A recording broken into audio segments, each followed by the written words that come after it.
Daddy! Trouble at mill.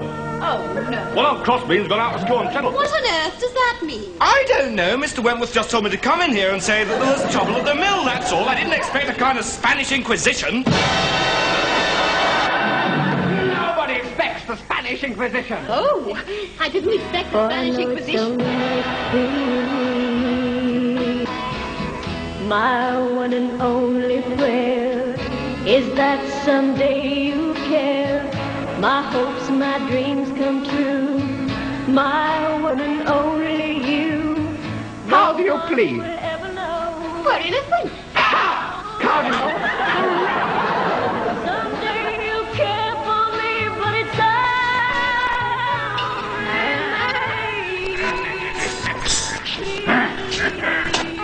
Confess the heinous sin of heresy. Reject the works of the unjust. 2 last chances. And you shall be free. 3 last chances. You have 3 last chances. my last 5 years. Poke her with the soft cushions. Confess. Put her in the comfy chair. Now, you will stay in the comfy chair until lunchtime.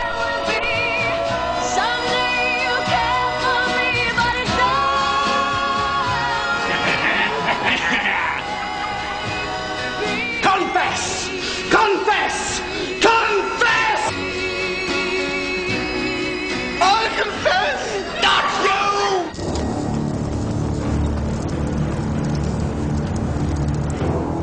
you! The Spanish Inquisition is infamous.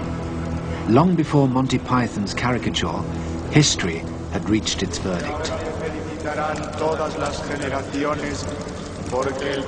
A discovery and plain declaration of the Holy Inquisition of Spain, 1567. A court without allegiance to any earthly authority. A bench of monks without appeal.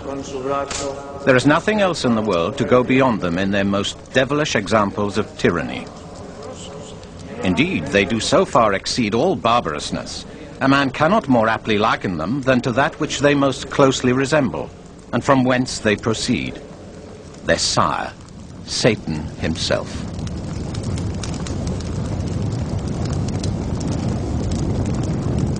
Four centuries of condemnation have made the Spanish Inquisition a byword for cruelty, terror, and tyranny. But this image is false, a distortion disseminated 400 years ago and accepted ever since. Now a new generation of historians is looking at the Inquisition afresh. Every one of the cases that came before the Spanish Inquisition during its 350-year history had its own file. These files, gathered together from sources such as this library in Salamanca, are being properly studied for the first time. I think our views of the Inquisition have been changed largely by the opening up of the archives of the Inquisition. They had everything on tape, as it were, hidden away in their archives. And we can go there, calculate, put it all on computer, and arrive at very firm statistics about its activity. And so all of this has opened wide the debate about the Inquisition, and has also demolished totally the previous image, which all of us had. The files are detailed and exhaustive. The Inquisition kept its activities secret from the outside world, but its clerks wrote down every detail in the confidence that their records were for the eyes of the Inquisition only. The huge task of sifting this material, previously scattered throughout Spain, daunted earlier generations. Systematic analysis is only just beginning, but already a very different version of the Spanish Inquisition can be brought to light. The Spain that gave birth to the Inquisition in the 15th century was barren and isolated on the fringe of Europe, half of its land unproductive, half barely sustaining a meager living, a monotonous, burning plain.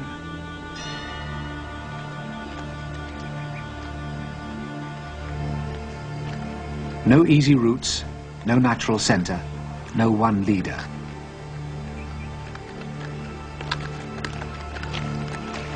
Spaniards could only dream of Hispania, the country that had been united during the days of the Roman conquest.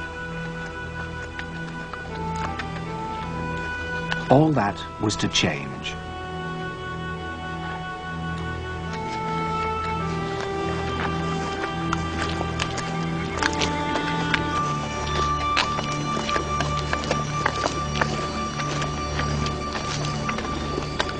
On the morning of October the 18th, 1469, Ferdinand, heir to the throne of Aragon, and Isabella, heiress of Castile, were married.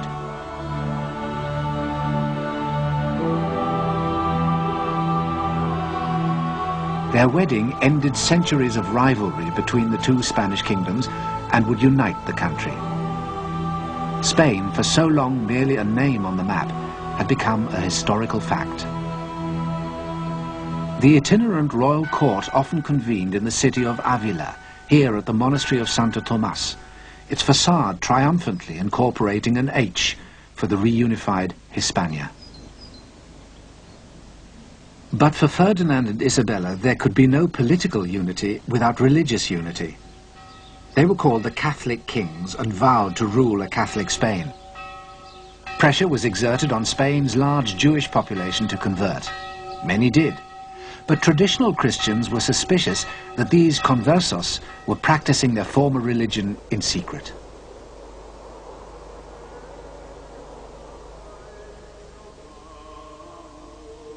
Synagogues, such as this one in Toledo, came under scrutiny. In 1480, a new body was appointed to investigate. Entitled the Santo Oficio de la Inquisición, it's better known to us as the Spanish Inquisition.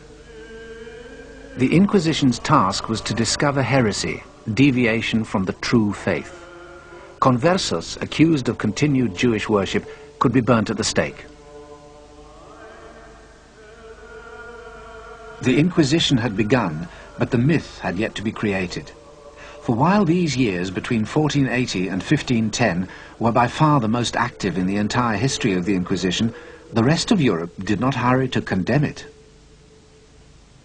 Tenemos noticias muy precisas de embajadores italianos, el embajador de Venecia, el embajador de Francia, el embajador de Florencia, que escriben a los reyes católicos felicitándoles, naturalmente, porque ya, por fin, las tierras de Iberia son tierras de cristiandad. The truth is that at its height the Inquisition was applauded by the rest of Europe for its persecution of Spain's converted Jews. A new age of Christian unity was said to be dawning. It didn't last. In 1517, the Church was split in two by the Reformation. It was the enormous power and wealth of the Church that the Protestant reformers made their target. A power and wealth still on display every year in Spain's religious capital, Toledo.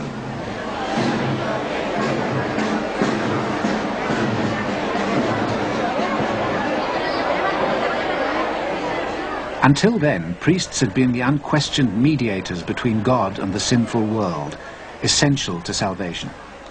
But the reformers declared that men came to God by faith alone, sola fide.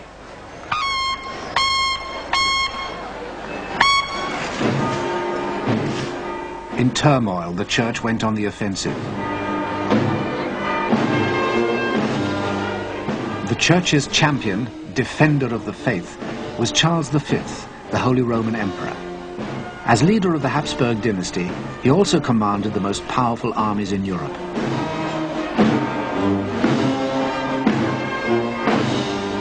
But Charles was more than just a Habsburg.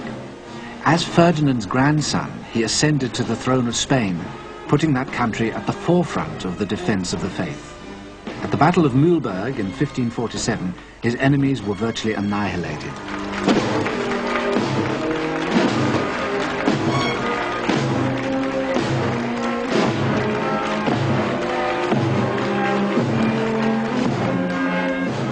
Routed on the battlefield, the reformers attacked elsewhere.